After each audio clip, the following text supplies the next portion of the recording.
নমস্কার। ২০২৪ সেশনে বিভিন্ন কলেজের অ্যাডমিশন প্রক্রিয়া মোটামুটি শেষ হয়ে গেছে। পোস্ট গ্র্যাজুয়েশনের ভর্তি প্রক্রিয়াও মোটামুটি শুরু হয়ে গেছে। এবার আপনাদের যে কাজটি করে রাখা উচিত সেটা হলো যারা স্বামী বিবেকানন্দ স্কলারশিপের জন্য অ্যাপ্লাই করবে তাদের প্রত্যেকেরই একটা বিডিওর ইনকাম সার্টিফিকেটের প্রয়োজন। এবার এই বিডিওর ইনকাম সার্টিফিকেটটা আপনারা স্বামী বিবেকানন্দ স্কলারশিপের যে ওয়েবসাইট আছে সেখানে ডাউনলোড সেকশনে ইনকাম সার্টিফিকেট বলে একটা অপশন আছে। এখান থেকেও কিন্তু আপনারা এই সার্টিফিকেটটি ডাউনলোড করতে পারেন। যদিও এখন করবেন না, এটাকে কিন্তু ফিনান্সিয়াল ইয়ারটা ২২-২৩ করা আছে। এবছরের জন্য স্বামী বিবেকানন্দ স্কলারশিপ যখন শুরু হবে তখন এই ইনকাম সার্টিফিকেটের যে প্রোফর্মাটা আছে সেটাতে কিন্তু এটা ২২-২৩টার জায়গায় ২৩-২৪ থাকবে। তাই এইটা ডাউনলোড করে কেউ যেন ফিল আপ করতে যাবেন না। আপনারা এটাও কিন্তু ফিল আপ করতে পারেন। ইনকাম সার্টিফিকেট যেখানে আপলোড করতে হবে সেখানে এটা ফিল আপ করে বিডিওকে দিয়ে সই করিয়ে আপলোড করতে পারেন, অথবা অনলাইনের বিডিওর যে ইনকাম সার্টিফিকেটটা আছে সেটাও কিন্তু আপলোড করতে পারেন।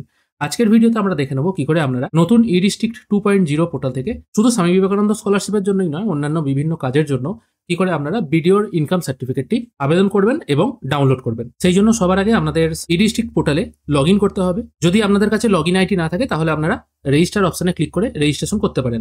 এবার যাদের পুরনো পোর্টালে রেজিস্ট্রেশন আইডি ছিল তাদের কিন্তু আর রেজিস্ট্রেশন করতে হবে না। দেখুন এখানে বলা হয়েছে পুরনো পোর্টালে ব্যবহৃত আপনার ইউজার আইডিটি এই পোর্টালে অপরিবর্তিত রয়েছে। অর্থাৎ পুরনো পোর্টালে আপনি যখন লগ ইন করতেন যে ইউজার আইডিটা দিতেন বা ইউজার নেমটি দিতেন সেটা এখানে দিলে কিন্তু কাজ হবে। অবশ্য পাসওয়ার্ড দেওয়ার দরকার নেই, সেক্ষেত্রে আপনাকে ওটিপি দিয়ে লগ ইন করতে হবে। নতুন রেজিস্ট্রেশন করার জন্য সরাসরি নিউ ইউজার রেজিস্টার এই অপশনটার উপর ক্লিক করবেন। এখানে ক্লিক করার পর আপনার ফার্স্ট নেম লাস্ট নেম বসিয়ে দেবেন, তারপর ইমেল আইডি ফোন নাম্বার বসাবেন, তারপর ডেট অফ বার্থটা এখানে পুট করবেন, তারপর একটা আপনার পছন্দ মতো ইউজার নেম ক্রিয়েট করে রেজিস্টার বাটনে ক্লিক করবেন। এরপর আপনার ফোনে একটি ওটিপি চলে আসবে। ওটিপিটি এই নির্দিষ্ট ঘরে পুট করে সাবমিট করবেন। সাবমিট করার সঙ্গে সঙ্গে আপনার সামনে এই পোর্টালের নতুন ড্যাশবোর্ড ওপেন হয়ে যাবে। এখান থেকে আপনি আপনার পছন্দ মতো সমস্ত কাজই করতে পারবেন। এইভাবেই কিন্তু আপনারা নতুন ই ডিস্ট্রিক্ট 2.0 পোর্টালে রেজিস্ট্রেশন করতে পারবেন। ফোনে যদি ওটিপি না আসে ইমেল চেক করে দেখতে পারেন, কোনো রকম সমস্যা হবে না। এখান থেকে আপনি বিডিওর ইনকাম সার্টিফিকেট কী করে আবেদন করবেন সেটা আগে দেখিয়ে দিই। এরকম ড্যাশবোর্ড ওপেন হয়ে যাওয়ার পর সরাসরি সার্ভিস বাটনে ক্লিক করবেন। এখানে আসার পর আপনারা এই সার্টিফিকেট বলে একটা অপশান দেখতে পাবেন। এখানে কিন্তু অনেকগুলি অপশান আছে, ইনকাম সার্টিফিকেট, রেসিডেন্সিয়াল সার্টিফিকেট, যেগুলো আর কি আমাদের প্রধানত লাগে। আজকে আমি ইনকাম সার্টিফিকেট কী করে আপনারা আবেদন করবেন সেটি দেখাবো। ইনকাম সার্টিফিকেটের আবেদন করার জন্য ইনকাম সার্টিফিকেট এই অপশানটার উপর ক্লিক করবেন। এখানে ক্লিক করার পর আপনার সামনে এরকম একটি উইন্ডো ওপেন হয়ে যাবে। দেখতে পাচ্ছেন এখানে কী কী এলিজিবিলিটি ক্রাইটেরিয়া আছে। আপনাকে ওয়েস্ট বেঙ্গলের বাসিন্দা হতে হবে, কোনো পেমেন্ট করতে হবে না, আর কী কী রেসিডেন্সিয়াল প্রুফ লাগবে সেগুলো এখানে বলে দেওয়া আছে। আমি যদিও ভিডিওর আলোচনা করার সময় এগুলো বলে দেবো। এগুলো যদি আপনার কাছে থাকে সরাসরি অ্যাকসেপ্ট বাটনে ক্লিক করবেন। এই পেজটিতে আসার পর কিছু কিছু ডিটেল আপনাকে ফিল করতে হবে। প্রথমে বলা হয়েছে এখানে অ্যাপ্লিক্যান্ট ডিটেল, এখানে যিনি অ্যাপ্লাই করছেন আর কি, যদি কোনো ক্যান্ডিডেট হয়ে থাকে বা স্টুডেন্ট হয়ে থাকে তার স্যালুটেশনটা প্রথমে দিতে হবে, মিস্টার না মিসেস না এমএস সেটা সিলেক্ট করবেন। তারপর তার first name, middle name, last name বসিয়ে দেবেন। ঠিক তার নিচে ডেট অফ বার্থটা এখানে বসিয়ে দেবেন, তাহলে অটোমেটিক এখানে এজটা ক্যালকুলেট হয়ে চলে আসবে। এখান থেকে জেন্ডার সিলেক্ট করতে হবে, তারপর আধার নাম্বার এখানে পুট করতে হবে। প্যান কার্ড যদি থাকে প্যান নাম্বারটা এখানে বসিয়ে দিতে পারেন, যদিও এগুলো কিন্তু বাধ্যতামূলক নয়। তারপর ইমেল আইডি এবং ফোন নাম্বারটা এখানে বসিয়ে দেবেন। এরপর দিতে হবে প্রেজেন্ট অ্যাড্রেস। প্রেজেন্ট অ্যাড্রেসের জায়গায় টোটাল যে অ্যাড্রেসটা আছে, ভিলেজ, পোস্ট, এই সিকোয়েন্সে আপনারা লিখে দেবেন।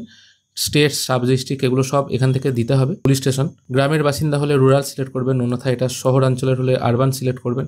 এরকম আর কি, যেটা পূর্বের ওয়েবসাইটে ছিল সেটা মোটামুটি একই রকম আছে। এখানে সব কিছু ডিটেল ফিল করার পর সেভ অ্যাজ ড্রাফট করতে পারেন অথবা সেভ অ্যান্ড নেক্সট করতে পারেন, তাহলে আপনি নেক্সট পেজে চলে যেতে পারবেন। এখানে আরেকটা কথা বলে রাখি, আপনারা যখন ফোন নাম্বার ফিল করবেন এখানে, তখন কিন্তু আপনাদের ফোন নাম্বার ভেরিফাই করতে হবে। যেমন আমি এখানে একটা ডেমো ফোন নাম্বার বসাচ্ছি, তারপর দেখুন ভেরিফাই বাটন চলে আসছে। এখানে কিন্তু ওটিপির মাধ্যমে ফোন নাম্বারটা ভেরিফাই করে তবেই সেভ অ্যান্ড নেক্সট করবেন। ফোন নাম্বার ভেরিফাই না হলে কিন্তু সেভ অ্যান্ড নেক্সট করা যাবে না। ফোন নাম্বার ভেরিফাই করার পর আপনার ফোনে একটি ওটিপি চলে আসবে 6 সংখ্যার, এটি এখানে পুট করে ভ্যালিডেট করে নেবেন। এরপর আপনার পার্মানেন্ট অ্যাড্রেসটা এখানে পুট করে দেবেন। ঠিক যেভাবে প্রেজেন্ট অ্যাড্রেস দিয়েছিলেন একইভাবে পার্মানেন্ট অ্যাড্রেস এখানে পুট করে দেবেন। এখানে অ্যাপ্লিক্যান্টের যদি আদার কিছু ডিটেল থাকে, সে মাইনর কিনা ইয়েস অথবা নো করবেন। স্পেশাল কেস যদি কিছু থাকে এইগুলোর মধ্যে থেকে, উইডো, ডিভোর্সি, আনএমপ্লয়েড এরকম যদি কিছু থাকে সেটা এখান থেকে সিলেক্ট করতে হবে। যদি এর মধ্যে কোনো কিছু না হয়ে থাকে তাহলে নট অ্যাপ্লিকেবল এই অপশানটা সিলেক্ট করবেন। এরপর এখান থেকে ফ্যামিলি ডিটেল অ্যাড করতে হবে। ফ্যামিলি ডিটেল অ্যাড করার জন্য অ্যাড রো অপশানটার উপর ক্লিক করবেন। সঙ্গে সঙ্গে এখানে একটি নোট চলে আসছে, first guardian detail added here will reflect in certificate, মানে আপনি প্রথম যে নামটি দেবেন সেটাই কিন্তু আপনার গার্জেনের নাম হিসেবে শো হবে। এখানে আপনি আপনার বাবার নাম দিয়ে দিতে পারেন, রিলেশনশিপটা ফাদার রাখবেন, অথবা আপনারা মাদার বা হাজব্যান্ডও রাখতে পারেন। তারপর তার স্যালুটেশন সিলেক্ট করবেন এবং তার নামটা এখানে বসিয়ে দিয়ে ওকে করে দেবেন। তাহলে কিন্তু অটোমেটিক এই রিলেশনশিপটা এখানে চলে এলো। যদি কিছু ভুল হয়ে থাকে এখান থেকে এডিট করতে পারেন, যদি ডিলিট করতে চান এখানে ডিলিটও করতে পারেন। এখানে সব কিছু ফিল হয়ে গেলে সেভ অ্যান্ড নেক্সট বাটনে আবার ক্লিক করবেন। এরপর এখানে দিতে হবে মান্থলি ইনকাম, যিনি অ্যাপ্লিকেন্ট বা যিনি আবেদন করছেন তার মান্থলি ইনকাম কত আছে সেটা দিয়ে দেবেন। তারপর দিতে হবে কী কারণের জন্য ইনকাম সার্টিফিকেটটা আপনার প্রয়োজন, সেটা এখান থেকে আপনাকে সিলেক্ট করতে হবে। স্টুডেন্টরা আদার সিলেক্ট করবে, কারণ তাদের স্কলারশিপের ক্ষেত্রে এটা কাজে লাগে। আর এখানে আদার অপশন সিলেক্ট করার সঙ্গে সঙ্গে কী কারণে অ্যাপ্লাই করছেন সেটা কিন্তু এখানে ম্যানুয়ালি আপনাকে টাইপ করে দিতে হবে। এরপর সেভ করবেন। এরপর আপনার সামনে প্রিভিউ বলে একটি অপশন শো হবে, এটির উপর আবার ক্লিক করবেন। তখন আপনি যেটা ফিল করলেন সেটা কিন্তু এখানে শো হবে। এখান থেকে আপনি কিন্তু এই প্রিন্ট অপশন থেকে এটার একটা প্রিন্ট আউট কপিও নিয়ে নিতে পারেন। এরপর ডকুমেন্ট আপলোড করার জন্য আপনাকে সাপোর্টিং ডকুমেন্ট এই অপশনটায় ক্লিক করতে হবে। এরপর এখান থেকে কী কী ডকুমেন্ট আপলোড করতে হবে সেটা বলে দিচ্ছি। রেসিডেন্সিয়াল প্রুফ হিসাবে আধার কার্ড আপলোড করতে পারেন, অথবা এখানে যে সাপোর্টিং ডকুমেন্টগুলো বলেছে এখান থেকে যে কোনো একটা ডকুমেন্ট আপনি আপলোড করতে পারেন। আমি তাও বলে দিচ্ছি, আধার কার্ড হতে পারে, ডোমিসিয়াল সার্টিফিকেট হতে পারে। আধার কার্ড যেহেতু সবার আছে সেহেতু আধার কার্ডটা দেওয়াটাই ভালো, কারণ এমন ব্যক্তি খুবই কম যার আধার কার্ড নেই। এবার যদি বানান ভুল থাকে সেক্ষেত্রে আপনারা রেশন কার্ড অথবা ভোটার কার্ড এগুলো আপলোড করে দিতে পারেন। ফটোগ্রাফ একটা আপলোড করবেন, তারপর ইনকাম প্রুফটা আপলোড করবেন যেটা আপনার গার্জেনের হবে। এক্ষেত্রে একটা কথা বলে দিই, অনেক দর্শক বন্ধু প্রশ্ন করেন স্কলারশিপ অ্যাপ্লাই করছি তো ইনকাম সার্টিফিকেটটা কার দেবো, বাবার না ক্যান্ডিডেটের? দেখুন, কোনো ক্যান্ডিডেট বা শিক্ষার্থী তো ইনকাম করতে পারে না, তার বাবারই ইনকামটা হয়। তো সেক্ষেত্রে যিনি যিনি করছেন সেটা তো মানে ক্যান্ডিডেটই থাকছে, তাই না? তাই ইনকামটা হবে বাবার, কিন্তু অ্যাপ্লিকেশন যিনি করছেন সেক্ষেত্রে কিন্তু স্টুডেন্টের নামটাই হবে। এবার ইনকাম প্রুফটা এখান থেকে দিতে হবে প্রেজেন্ট পেরেন্ট বা গার্জেনের, এটা আমি সিলেক্ট করছি। এরপর এটা আপনি আপলোড করে দিতে পারেন পঞ্চায়েত থেকে আনা একটা ইনকাম সার্টিফিকেট। অবশ্য পঞ্চায়েত প্রধানের সই থাকার সঙ্গে সঙ্গে সেখানে যেন পঞ্চায়েতের সেক্রেটারির সইটাও থাকে, মানে একজন সরকারি অফিসারের যেন স্ট্যাম্প থাকে, সেটাও এখানে দেখতে হবে, নাহলে কিন্তু এটা অনেক সময় রিজেক্ট করে দেয়। আর আদার ডকুমেন্টের জায়গায় আপনি পঞ্চায়েত থেকে পাওয়া সেম কপিটা আর একটা আপলোড করে দেবেন। তারপর আই অ্যাকসেপ্ট বাটনটায় টিকমার্ক দিয়ে সেভ করে দেবেন। আর ফাইল সাইজ হতে হবে 150 কেবির মধ্যে জেপিইজি ফরম্যাটে। সবগুলোই কিন্তু একই সিস্টেম। সব কিছু এখানে আপলোড হয়ে যাওয়ার পর আপনি সাবমিট বাটনে ক্লিক করবেন, তাহলেই কিন্তু আপনার এই কপিটা সাবমিট হয়ে যাবে। যেমন আমি আমার এই পোর্টাল থেকে অনেকগুলো অ্যাপ্লিকেশন করেছিলাম, তার মধ্যে কোনোটা রেসিডেন্সিয়াল সার্টিফিকেট, কোনোটা ইনকাম সার্টিফিকেট। তার মধ্যে অ্যাপ্রুভ হয়েছে 26টা, একটা রিজেক্ট হয়েছে, ড্রাফট আছে একটা, এই টাইপের। আবার ইনকাম সার্টিফিকেট আবেদন করার সময় অনেক সময় আপনাদের কাছে সেন্ট ব্যাক বলে এরকম একটা স্ট্যাটাস আসতে পারে।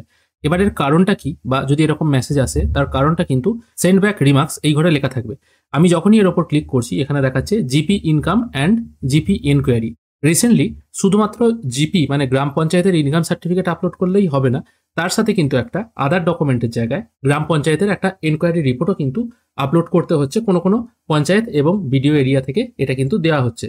তাই যদি এরকম সেন্ট ব্যাক চলে আসে তাহলে কিন্তু আপনারা কি কারণে ব্যাক এসছে সেটা এখান থেকে সহজেই অনুমান করতে পারবেন এবং সেই কাগজটা তৈরি করে আবার আপলোড করে দিলে আপলোড হয়ে যাবে।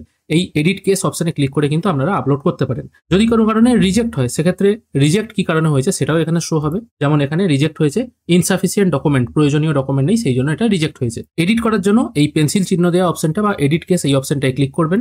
ক্লিক করার পর আপনার অ্যাপ্লিকেশনটা ওপেন হয়ে যাবে। আমি এটাকে স্ক্রল আপ করে সেভ অ্যান্ড নেক্সট করছি, আবার সেভ অ্যান্ড নেক্সট করছি। এবার আমি সাপোর্টিং ডকুমেন্ট এই অপশনটা খুলেছি।